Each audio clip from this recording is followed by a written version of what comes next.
Pembacaan firman Tuhan dari Bilangan 25 ayat 1 sampai 18. Demikian firman Tuhan.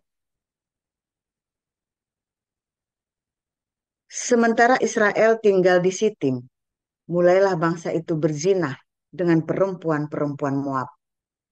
Perempuan-perempuan Moab ini mengajak bangsa itu ke korban sembelihan bagi Allah mereka. Lalu bangsa itu turut makan dari korban itu dan menyembah Allah orang-orang itu. Ketika Israel berpasangan dengan Baal Peor, bangkitlah murka Tuhan terhadap Israel. Lalu berfirmanlah Tuhan kepada Musa, tangkaplah semua orang yang mengepalai bangsa itu, dan gantunglah mereka di hadapan Tuhan di tempat terang, supaya murka Tuhan yang bernyala-nyala itu surut daripada Israel. Lalu berkatalah Musa kepada hakim-hakim Israel, baiklah masing-masing kamu membunuh orang-orangnya yang telah berpasangan dengan Baal Peor. Kebetulan datanglah salah seorang Israel membawa seorang perempuan Midian kepada sanak saudaranya dengan dilihat Musa dan segenap umat Israel yang sedang bertangis-tangisan di depan pintu kemah pertemuan. Ketika hal itu dilihat oleh Pinehas, anak Eleazar, anak Imam Harun, bangunlah ia dari tengah-tengah umat itu dan mengambil sebuah tombak di tangannya. Mengejar orang Israel itu sampai ke ruang tengah dan menikam mereka berdua, yakni orang Israel dan perempuan itu, pada perutnya. Tulah, maka berhentilah tulah itu menimpa orang Israel. Orang yang mati karena tulah itu ada 24.000 orang banyaknya. Tuhan berfirman kepada Musa, Pinehas, anak Eleazar, anak Imam Harun, telah menyurutkan murkaku daripada orang Israel. Oleh karena itu, ulang, oleh karena ia begitu giat membela kehormatanku di tengah-tengah mereka, sehingga tidaklah kuhabisi orang Israel dalam cemburuku. Sebab itu katakanlah, sesungguhnya aku berikan kepadanya perjanjian keselamatan yang daripadaku, untuk menjadi perjanjian mengenai keimaman selama-lamanya bagi dia dan bagi keturunannya, karena ia telah begitu giat membela Allahnya dan telah mengadakan pendamaian bagi orang Israel. Nama orang Israel yang mati terbunuh bersama-sama dengan perempuan Midian itu ialah Zimri bin Salu, pemimpin salah satu puak orang Simeon. Dan nama perempuan Midian yang mati terbunuh itu ialah Kozbi bin Zur. Zur itu adalah seorang kepala kaum, yaitu puak di Midian. Kemudian berfirmanlah Tuhan kepada Musa, lawanlah orang Midian itu dan tewaskanlah mereka, sebab mereka telah melawan kamu dengan daya upaya yang dirancang mereka terhadap kamu dalam hal Peor dan dalam hal Kosbi, saudara mereka, yakni anak perempuan seorang pemimpin Midian. Kosbi itu mati terbunuh pada waktu turunnya tulah karena Peor itu. Demikian.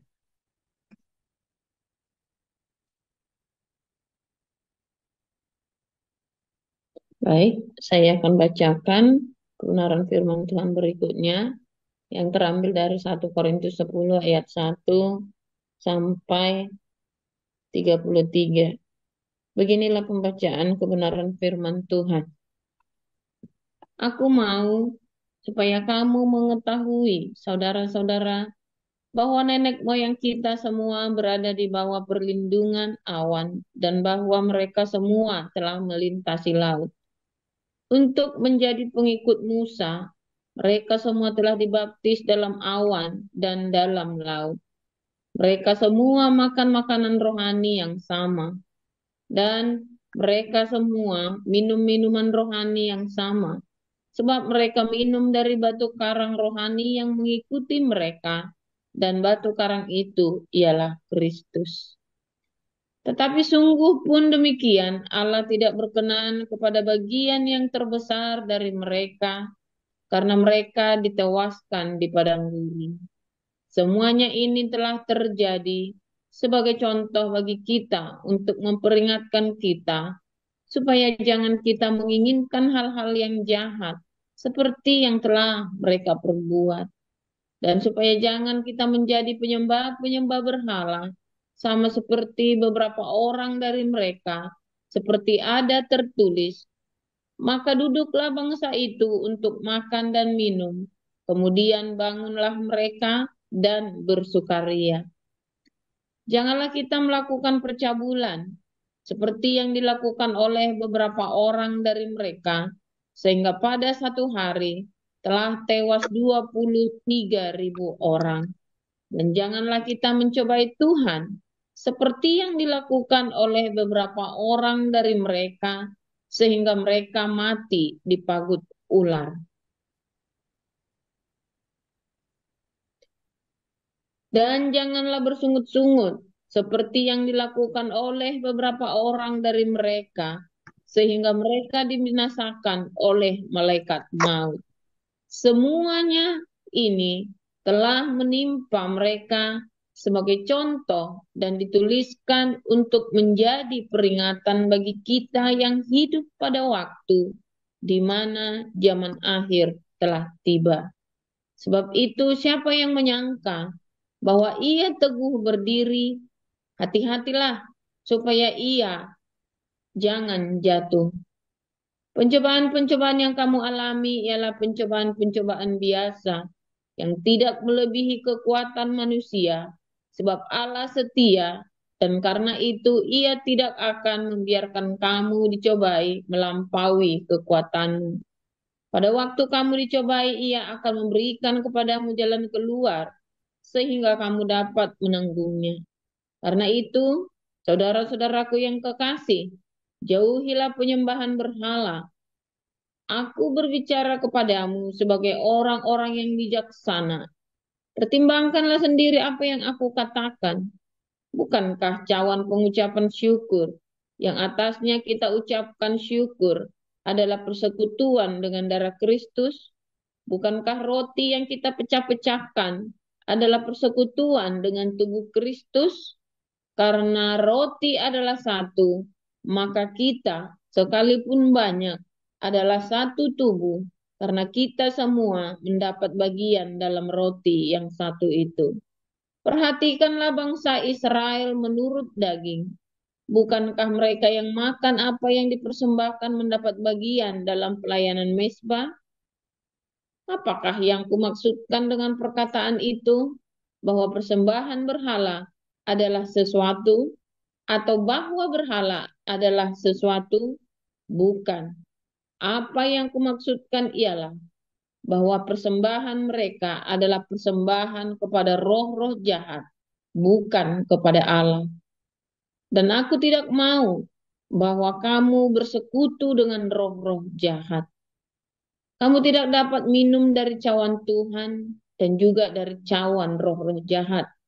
Kamu tidak dapat mendapat bagian dalam perjamuan Tuhan dan juga dalam perjamuan roh-roh jahat. Atau maukah kita membangkitkan cemburu Tuhan? Apakah kita lebih kuat daripada Dia? Segala sesuatu diperbolehkan, benar, tetapi bukan segala sesuatu berguna. Segala sesuatu diperbolehkan, benar, tetapi bukan segala sesuatu membangun. Jangan seorang pun yang mencari keuntungannya sendiri, tetapi hendaklah tiap-tiap orang mencari keuntungan orang lain. Kamu boleh makan segala sesuatu yang dijual di pasar daging tanpa mengadakan pemeriksaan, karena keberatan-keberatan hati nurani. Karena bumi serta segala isinya adalah milik Tuhan. Kalau kamu diundang makan oleh seorang yang tidak percaya, dan undangan itu kamu terima, makanlah apa saja yang dihidangkan kepadamu, tanpa mengadakan pemeriksaan karena keberatan-keberatan hati nurani. Tapi kalau seorang berkata kepadamu, itu persembahan berhala, janganlah engkau memakannya, oleh karena dia yang mengatakan hal itu kepadamu dan karena keberatan-keberatan hati nurani. Yang aku maksudkan dengan keberatan-keberatan bukanlah keberatan-keberatan hati nuranimu sendiri, tetapi keberatan-keberatan hati nurani orang lain itu. Mungkin ada orang yang berkata, mengapa kebebasanku harus ditentukan oleh keberatan-keberatan hati nurani orang lain? Kalau aku mengucap syukur atas apa yang aku turut memakannya, mengapa orang berkata jahat tentang aku karena makanan yang atasnya aku mengucap syukur? Aku menjawab, jika engkau makan atau jika engkau minum atau jika engkau melakukan sesuatu yang lain, lakukanlah semuanya itu untuk kemuliaan Allah. Janganlah kamu menimbulkan syak dalam hati orang, baik orang Yahudi atau orang Yunani maupun jemaat Allah. Sama seperti aku juga berusaha menyenangkan hati semua orang dalam segala hal, bukan untuk kepentingan diriku, tapi untuk kepentingan orang banyak, supaya mereka beroleh selamat. Demikian. Ya, amin untuk firman Tuhan. Terima kasih Bu Sarma, Bu Nerliana. Selanjutnya kita akan dengar renungan firman Tuhan hari ini dan judul Baal Peor dan Perempuan Moab. Silakan, Pastor Paul. Sebentar ya. Ini gue pakai avatar ya. Nah, haleluya. Firman Tuhan selalu baru setiap hari. Bila kita semua menanti-nantikan Tuhan dengan penuh cinta ya. Dan penuh pengharapan, hati yang tulus, murni, senantiasa. Ya, dijaga ya, hati yang murni itu penting ya, saudara ya. Ya, siapakah yang boleh naik ke gunung Tuhan? Orang yang bersih tangannya dan suci hatinya. Seringkali ada intrik politik di dalam hidup kita, ya ada intrik-intrik, ada apa ya, saudara ya, motif-motif yang tidak lurus, ya. Nah itu yang membuat kita nggak bisa solid, ya. Itu yang membuat kita nggak bisa berkenan sama Tuhan. Ya, nggak bisa, ini loh, doamu tuh nggak bisa tembus. Ya, yang tahu kita murni apa enggak cuma kita sama Tuhan, itu loh masalahnya. Ya, yang tahu hanya Anda, hanya kita masing-masing kita dengan Tuhan. Kita nggak tahu hatinya orang lain seperti apa, kelihatannya sungguh-sungguh, kelihatannya rajin, segala macam ya, kita nggak ngerti. Yang tahu semuanya hanya pribadi kita dengan Tuhan, kemurnian kita di dalam kita mengikuti doa pagi ini, sama-sama mendengarkan firman Tuhan, tiap imanmu kepada Tuhan Yesus setiap hari, ya kan? Kita tadi kata Paulus ya, kita ini mengalami baptisan yang sama, kita makan roti yang sama, kita sama-sama bersedekah, sama-sama berdiakonia, kita sama-sama berdoa, kita sama-sama percaya kepada Tuhan Yesus, ya. Tetapi akhirnya hatinya kita murni apa enggak ya, kayaknya kita sendiri dengan Tuhan. Apakah ibadah kita karena ya udah kita ikut-ikut, ya. Baal Peor itu, ya, karena ada kedagingan di dalam komunitas, ya. Baal Peor itu jadinya perempuan-perempuan Moab ini bisa merayu orang Israel ini karena ada kedagingan yang dibiarkan, ya. Dan Anda membuat itu menjadi bukan salahnya Musa juga, ya. Bukan salahnya Musa, bukan salahnya Harun, bukan salahnya siapa-siapa.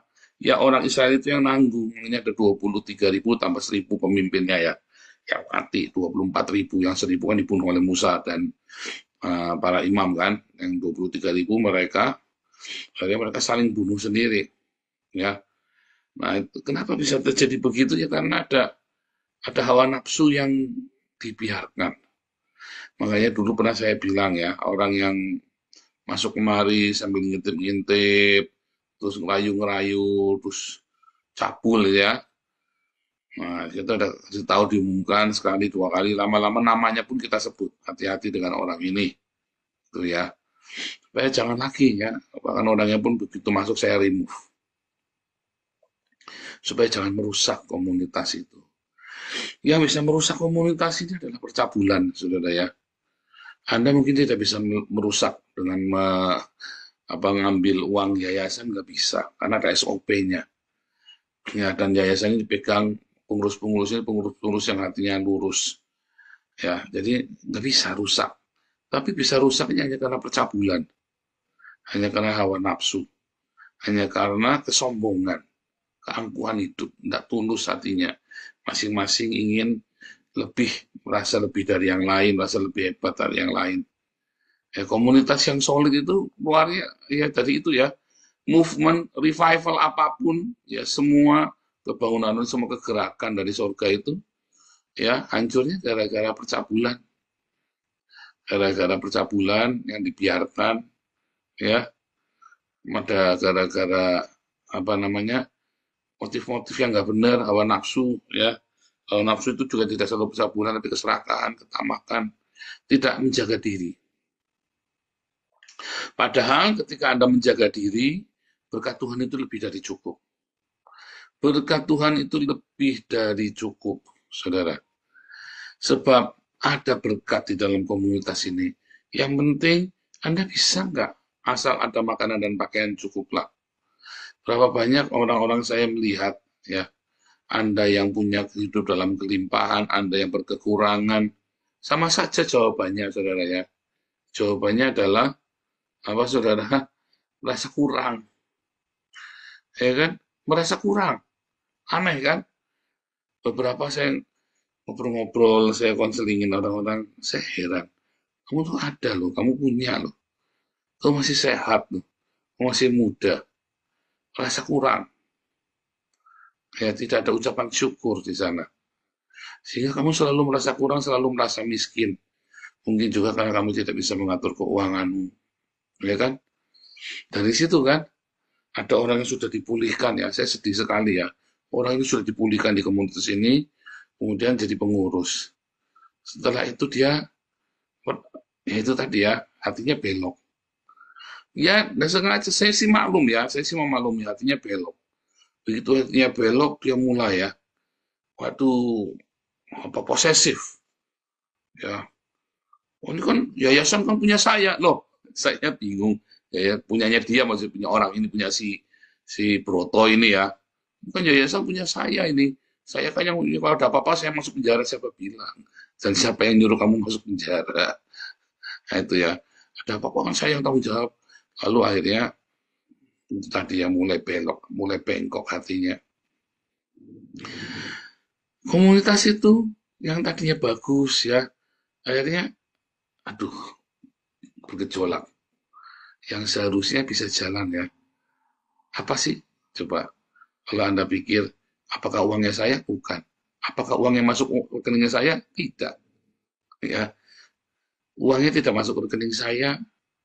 Uangnya juga bukan uang saya, tapi uang yang dipersembahkan oleh jemaat. Ya, tapi kemudian ada orang-orang yang ingin mengambil alih. Ya, ya kita biarkan saja, saudara. Yang penting kontrol itu kita kuat sekali ya. Kita hitung. Nah, udah lepasin aja. Ya, tidak ada yang dirugikan. Kalau ada yang dirugikan mungkin sedikit, ada yang ke bawah sama dia. Tapi kenapa ya bisa terjadi begitu? Tadi ya, pemberontakannya Korah, ya Datan dan Abiram. Itu karena tadi ya keserakahan.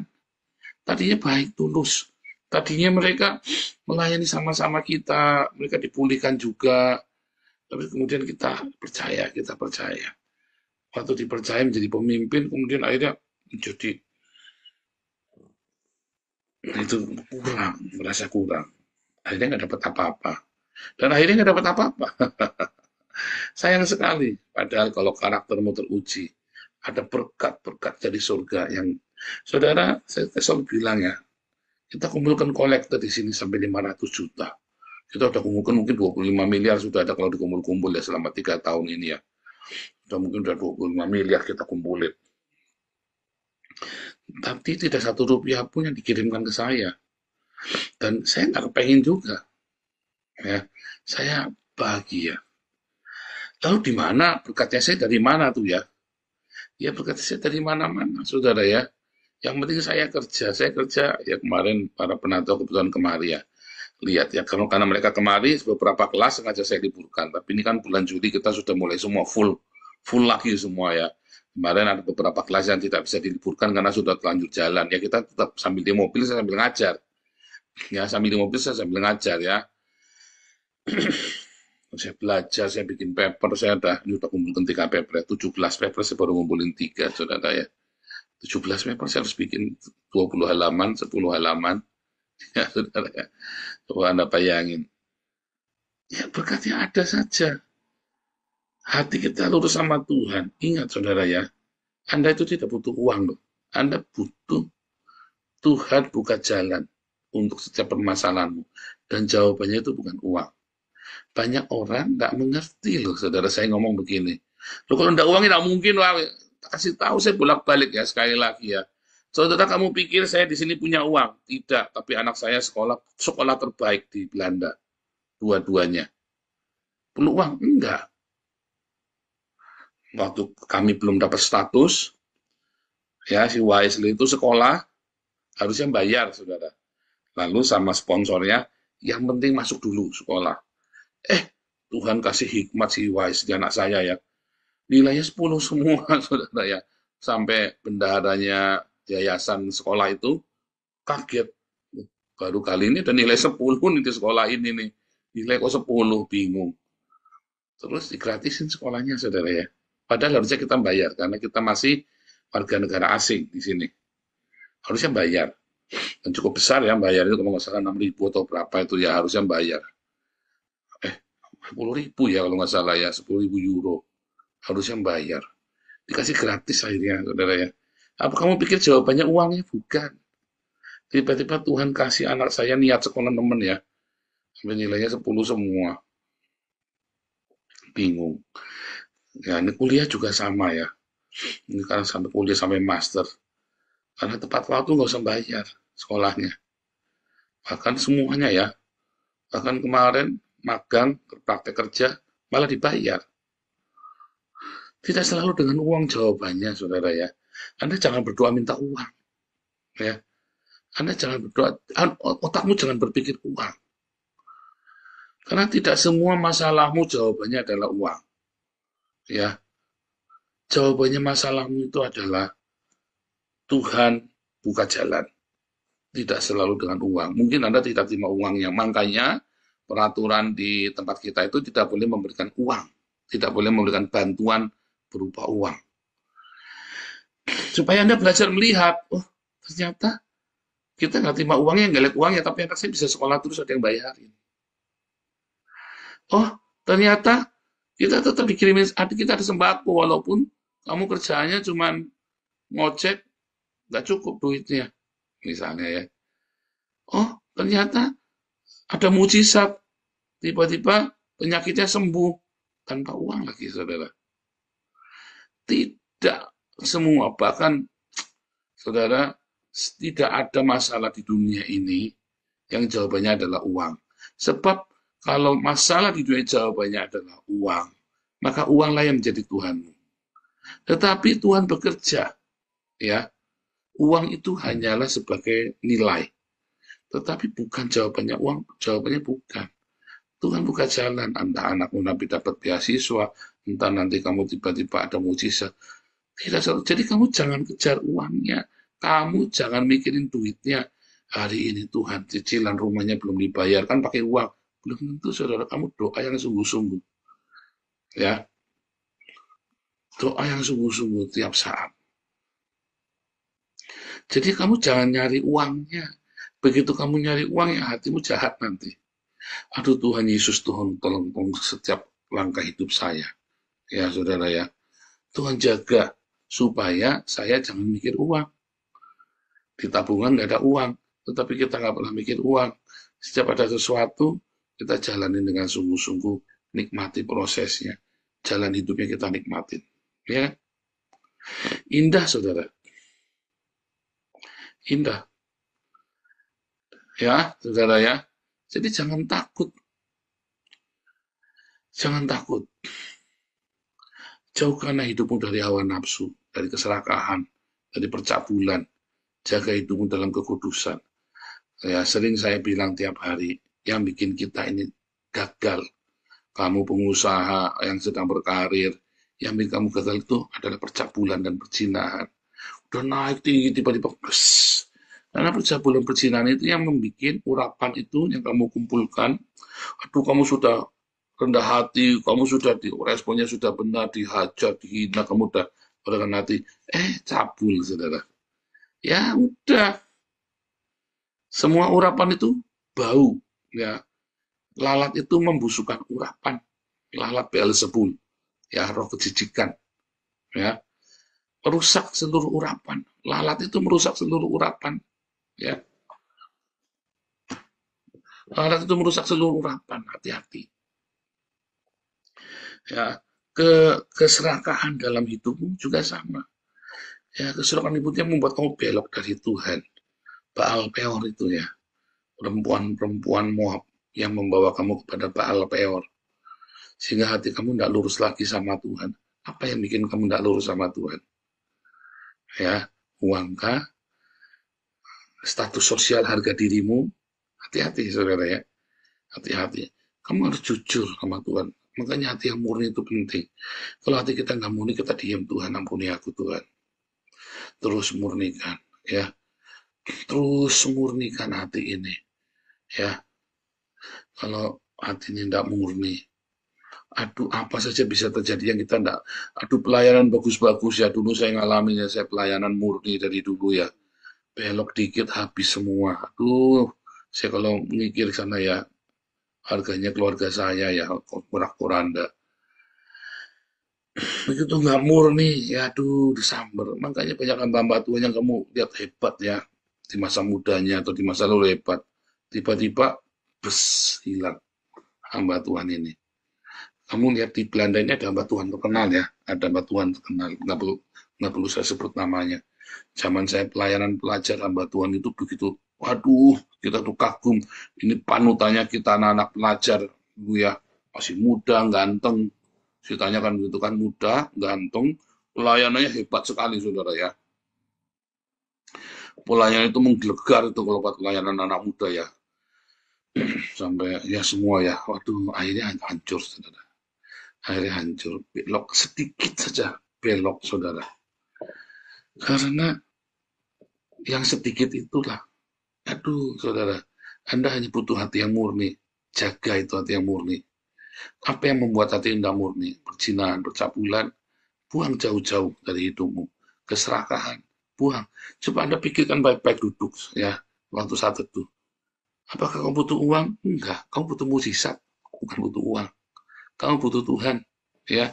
Kamu butuh Tuhan yang Maha Besar itu yang memiliki segenap Jehovah Jireh, Jehovah Nisi, Jehovah Syama, Jehovah Rafa, Jehovah Shalom. Apa yang membuat kamu belok? Aduh tetangga Pak, ini kurang ajar tetangganya ini Pak, ganggu terus. Sehingga kamu akhirnya nggak sejahtera. Ya, makanya hatimu tuh harus melekat selalu fokus sama Tuhan. Caranya bagaimana? Kamu baca firman Tuhan dan bersedekah, hidup di dalam kekudusan. 3 itu dijaga.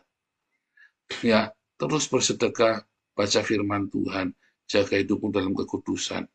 Terus mengasihi, mengampuni, memberkati. Senantiasa terus bolak-balik ya, lingkaran berkat itu ya. Jaga kekudusan, ya selalu mengasihi, mengampuni, memberkati, berdiakonia, baca firman. Sampai firman itu logos yang kamu baca itu jadi rema.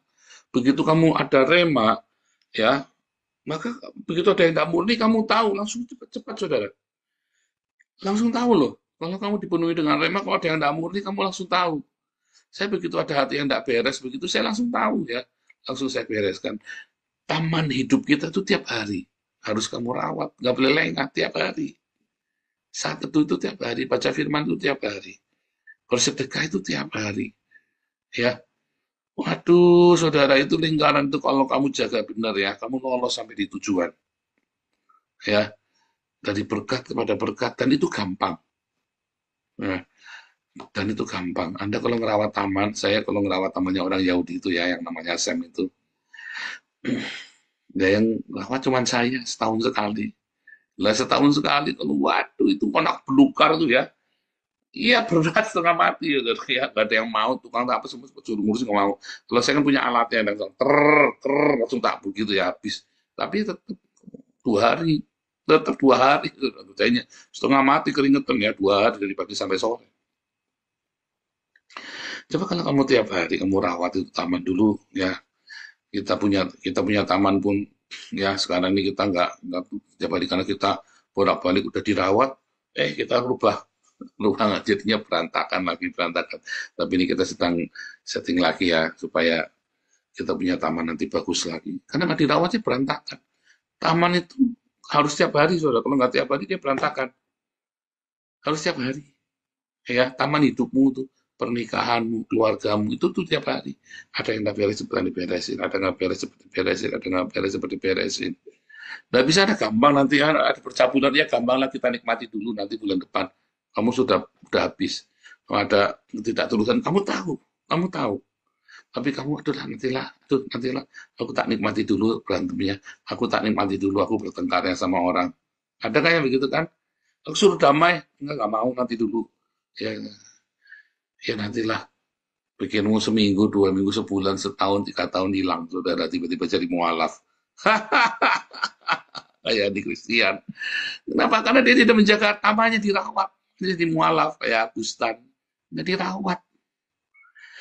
Tadinya penuh cinta, cinta itu kan harus dirawat, saudara. Lama-lama dia bukan penuh cinta, penuh dengan apa, saudara? Kebencian. Cinta itu bisa jadi bencian kalau kamu tidak rawat, loh, saudara. Pernikahanmu, keluargamu, komunitas harus dirawat setiap saat. Ya, dengan hati yang tulus, hati yang murni, bersih terus ya. Makanya jaga kekudusan, jaga apa, saudara? Hidupmu selalu penuh dengan pengampunan. Jangan lupa mengampuni ya. Jangan lupa mengampuni, saudara. Jangan meremehkan pengampunan loh, saudara. Ya, itu adalah semak belukar yang paling beracun. Kebencian itu adalah semak belukar yang paling beracun, mematikan. Ya, luar biasa firman Tuhan. Supaya jangan ada Baal Peor. Kamu ada minum dari batu karang, kamu ada melewati apa laut merah nyebrang, kamu sudah melihat mana di padang gurun, ya kan? Kamu sudah melihat banyak mujizat. Ya itu kayak orang pengurus ini dia sudah melihat atau dipulihkan, hancur lebih dalam. Saya bilang, saya sampai ngerasani terus sama anak ya. Aduh, orang ini eman-eman sekali ya sudah dipulihkan, sudah berhasil, susah, bisa balik lebih dalam. Hati-hati saudara ya, hati-hati. Terus, kalau Anda belum dipulihkan, Anda pegang, jaga kekudusan. Masih ada yang tidak kudus di masa lalu. Beresin dulu. Beres sudah paling lama 4 tahun kamu beres. Paling lama. Tetap tulus hatimu, tetap melayani Tuhan. Fokus dengan melayani Tuhan. Ya, fokus saudara ya. Dan kamu tiap hari klaim, ada berkat dalam nama Yesus, Jehovah Jireh. Anda yang sedang dalam kesulitan keuangan, yang dalam bisnis, tentang Jehovah Jireh. Anda yang dalam bermasalah dalam hukum, bilang Jehovah Nisi, Jehovah Sidkenu. Anda yang dalam konflik, Anda yang sedang dalam berbagai masalah, bilang Jehovah Shalom. Anda yang lagi sakit, bilang Jehovah Rafa. Anda yang sedang butuh damai sejahtera, bilang Jehovah Shalom. Anda yang butuh kehadiran Tuhan, bilang Jehovah Syama. Ya, tiap pagi ngomong dalam nama Yesus. Ya, apa yang Anda butuhkan, katakan dengan iman itu datang. Jangan Anda percaya saya. Saya melewatinya setiap hari, saya melewatinya setiap saat, dan saya tahu persis ya Di mana saat-saatnya Tuhan berkata tidak, di mana kata iya. Tunggu Tuhan, utamakan Tuhan. Kamu akan senang hidupnya, saudara ya. Tuhan Yesus berkati.